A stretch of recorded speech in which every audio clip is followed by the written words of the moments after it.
청년들과 함께 예배 드리시니까 어떻습니까? 좋죠? 네, 우리 로뎀 식구들 너무 좋은 것 같습니다. 누가 청년일까요? 나이가 영하다고 그래서 청년이 아닌 줄 믿습니다. 젊은 생각을 가진 사람이 청년인 줄 믿습니다. 그리고 기독 청년이란 누구일까요? 하나님이 주시는 비전을 가진 사람, 그 사람이 기독 청년인 줄 믿습니다. 비록 나이가 좀 들었다 하더라도 그래서 신앙 안에서는 청년이 될 줄 믿습니다. 비주얼은 별로 아멘이 없어요. 제가 지금 그래서 좀 당황스럽긴 한데요. 그래서 함께 우리가 모여서 뜨겁게 주님을 찬양하고 예배할 때 우리 안에 하나님이 주시는 비전들, 하나님의 마음이 이 시간에 나누어질 줄 믿습니다. 네, 제가 오늘은 길게 설교를 해서는 안 된다는 걸 저도 알고 있습니다. 믿음, 소망, 사랑 이 세 가지는 항상 있을 것인데 그 중에 제일은 센스니라, 이러한 말씀이 있어요. 그렇습니다. 제가 적어도 센스 있는 목사가 되기 위해서 오늘 준비된 시간에 맞추어서 이 본문에 대해서 우리 함께 나눴으면 좋겠습니다. 여러분, 우리는 신앙생활 하는 사람들입니다. 그리고 복음을 아는 사람들이고요. 복음을 가지고 있는 사람들이라고 이야기합니다. 그래서 내가 복음을 가졌기 때문에 이 세상 사람들에게 복음을 증거해야 되는 사명이 있다라고 생각을 합니다.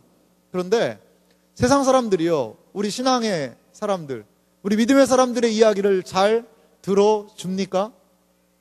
잘 들어줘요? 내가 너에게 예수님에 대한 진리를 얘기해 줄게. 자, 한번 들어봐 라고 이야기하면 그래, 나에게 진리를 빨리 알려줘. 내가 진리를 사모했단 말이야 라고 얘기하는 사람들이 있어요, 없어요? 간혹 있습니다. 그것은 우리는 가물에 콩이 난다는 얘기를 하죠. 그런 사람들은 거의 없습니다. 거의 없어요. 그러니까 아니, 내가 복음을 가지고 있고 이 복음을 세상에 증거해야 되는데 왜 이렇게 전하는 게 어렵지? 아하, 전도는 은사 받은 몇 사람들이 하는 거구나. 나는 뭐 그냥 이렇게 조용히 믿는 듯 안 믿는 듯 하다가 그냥 혼자 믿으면 되지 않을까라고 많은 사람들이 생각을 하고 있습니다. 그런데 과연 우리 시대에만 그랬을까요?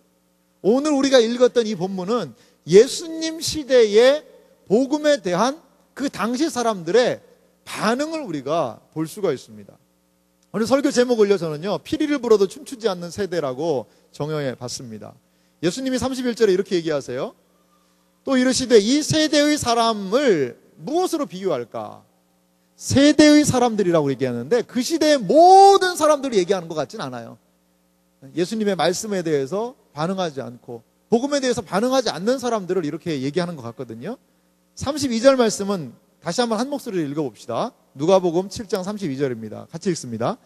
비유하건대 아이들이 장터에 앉아 서로 불러 이르되 우리가 너희를 향하여 피리를 불어도 너희가 춤추지 않고 우리가 곡하여도 너희가 울지 아니하였다 함과 같도다. 그러니까 예수님이 복음을 증거하는 게 이거와 같다는 거예요. 이 비유와 같다는 거예요. 이게 무슨 말이에요? 아이들이 장터에서 놀아요. 뭘 하고 노는 거예요? 뭐 부르고 놀아요? 피리를 불어요. 피리리 하고 피리를 불러요. 그리고 놀고 있어요. 그리고 또 하나, 뭘 하고 놀아요? 아이고 하고 곡을 하고 놀고 있어요. 애들이 곡을 하고 놀는 이게 무슨 말인가? 피리를 분다는 것은요, 이 결혼식을 의미합니다. 결혼식. 야, 너 그 엄마 아빠 놀이 많이 하잖아요. 너는 엄마하고 너는 아빠 해. 이런 식으로 해서 그 소꿉장난도 하고 놀듯이 결혼식 놀이 하는 거예요. 자, 신랑 입장, 신부 입장, 막 피리를 불어주면 입장하는 놀이를 애들이 그 어른들이 한 걸 봤거든요. 하는 거예요. 또 무슨 놀이를 하고 놀아요, 애들이? 이런 놀이는 좀 안 되는데 장례식 놀이 하는 거예요. 장례식 놀이. 아이고 하면은 너도 같이 울어라. 그러면서 결혼식장에서 한 걸 보고 장례식장에서 하는 걸 보고, 그 당시에는 뭐 볼거리가 많이 없잖아요. TV가 있는 것도 아니고 만화도 있는 게 아니니까 사람들이 많이 모이는 것, 흥미를 끄는 것들이 이러한 것들이었다는 것이죠. 그래서 잘 놀려면 어떻게, 피리를 불면 막 신랑 입장, 신부 입장 이런 걸 해줘야 되고, 막 곡소리를 하면 같이 아이고 울어주면서 놀아줘야 되는데 어떤 일이 지금 있는 거예요? 피리를 불어도 뭐 하는 거예요? 춤을 안 춰요. 그 다음에 곡을 하여도 어떻게 해요? 울지를 않아요. 그러니까 지금 이게 뭐예요? 장단이 맞아요, 안 맞아요? 장단이 맞지 않는 그러한 이야기를 예수님이 하고 계시는 거예요. 이게 과연 무슨 말일까? 과연 그럼 이게 어떤 의미가 있는 것일까? 예수님이 33절과 34절을 통하여 이것을 해설하고 계십니다. 34절 말씀 보니까요. 세례 요한이 와서 떡도 먹지 아니하며 포도주도 마시지 아니하매 너희 말이 뭐였다는 거예요? 귀신이 들렸다 하더니. 세례 요한의 메시지 핵심은 뭐였을까요? 그것은 금식이었습니다. 금식. 그것은 절제였습니다. 세례 요한은 그걸 보여줬어요. 제자들하고요. 세례 요한이요. 제자들하고 막 금식을 많이 했어요. 금식하면서 기도하고 이런 일들 많이 했다는 거예요. 그런데 그러한 사람들을 보면서, 그런 세례 요한의 제자들과 세례 요한을 보면서 사람들은 뭐라고 얘기를 해요? 그걸 받아들이고 그 세례 요한이 회개해라 라는 그 회개를 받아들여서 회개에 동참하면 좋은데 뭐라고 그랬냐면 저건 귀신 들린 거야. 귀신. 지정신들이 아니야. 왜 굶어? 이렇게 얘기를 하는 거예요. 이건 비단 뭐하고 비슷할까요? 곡하는 거예요. 곡하는 거예요. 곡을 해라 라고 하면 아이고 하고 울어줘야 되는데 안 울어요. 반응이 안 하는 거예요. 그런 시대와 동일하다는 것이죠. 33절은 또 34절은 뭐라고 얘기하고 있어요? 인자, 예수님에 대한 얘기죠. 인자는 와서 먹고 마시매 너희 말이 보라 먹기를 탐하고 포도주를 즐기는 사람이요 세리와 죄인의 뭐라는 거예요? 친구다. 예수님은 뭐에 대한 모습을 보여주고 계세요? 잔치집의 모습을 보여주고 계세요. 예수님은요, 우리식으로 얘기하면, 쉽게 얘기하면 이런 거예요. 막 먹방 찍으러 다니는 거예요. 먹방. 갈릴리에서 먹방 찍다가 저기 예루살렘 쪽으로 가가지고 거기서 막 먹방 찍고 막 사람들 모이면요 같이 먹어요. 같이 즐기세요. 예수님이 어디에 가셨어요? 첫 번째 이적을 어디서 했어요? 갈릴리? 가나? 혼인잔치집에 사셨다고 그랬어요. 포도주가 떨어진 그 집에, 잔치의 여흥이 끝나버린 것과 같은 그 집에 다시 포도주가 생기게 해서 그 잔치가 기쁨이, 즐거움이 계속되게 했다는 그 예수님의 사역이잖아요. 이런 게 예수님의 사역이었다는 것이죠. 이렇게 예수님의 사역을 하시니까 이 사람들이 그래요. 당신은 금식도 안 하고 잘하는군요 라고 받아들였다는 거예요. 그것도 배척했다는 거예요. 어떻게 배척했어요? 먹기를 탐한다고 그랬어요. 세리와 죄인의 친구다. 뭐 식신이냐? 약간 이런 거예요. 식신. 넌 먹기 위해 태어났냐? 이런 거예요. 예수님을 찾아가서 그들에게 교제하고 함께하는 수단이었거든요.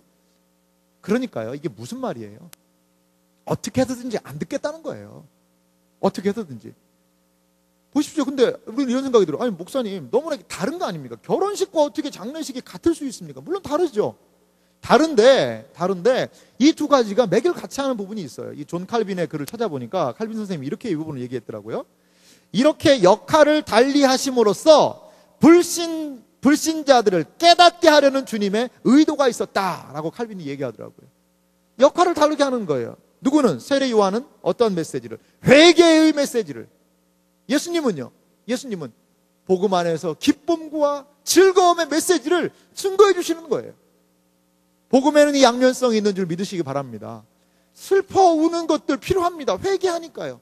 하지만 또 복음은 무엇을 줍니까? 우리에게 기쁨과 즐거움을 주는 것이 복음인 줄 믿으시기 바랍니다. 그런데 이 당시 사람들은 뭐라는 거예요? 피리를 불어도 춤추지 않겠다는 거예요.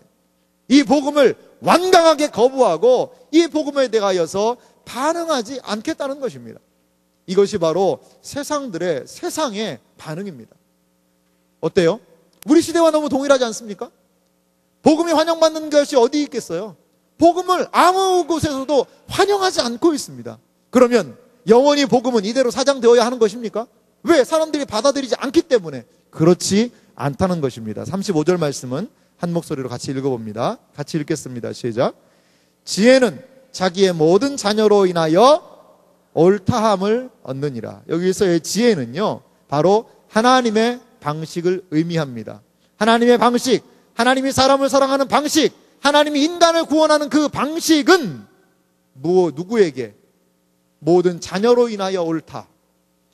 그 방식을 받아들이는 사람, 사도 세례 요한과 예수님 시대의 본문으로 이야기하면 피리를 불 때 춤을 추고 곡을 할 때 함께 울었던 그 사람들, 예수님의 말씀에 반응하고 세례 요한의 말씀에 반응했던 그 사람들로 인하여서 하나님의 방식이 이것이 맞다는 것을 세상에 드러낼 수 있다는 것입니다.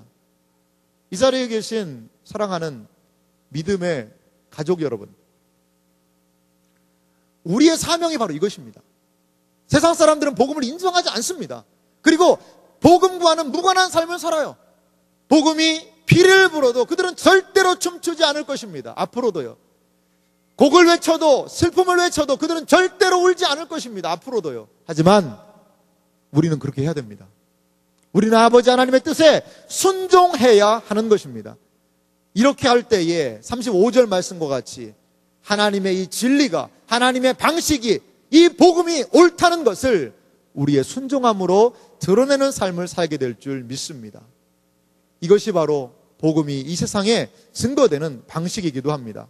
로마서 말씀에 무엇을 얘기합니까? 성도의 삶에 대해서 이렇게 얘기하고 있습니다. 그러므로 형제들아, 내가 하나님의 모든 자비하심으로 너희를 권하노니 너희 몸을 하나님이 기뻐하시는 거룩한 산 제물로 드리라.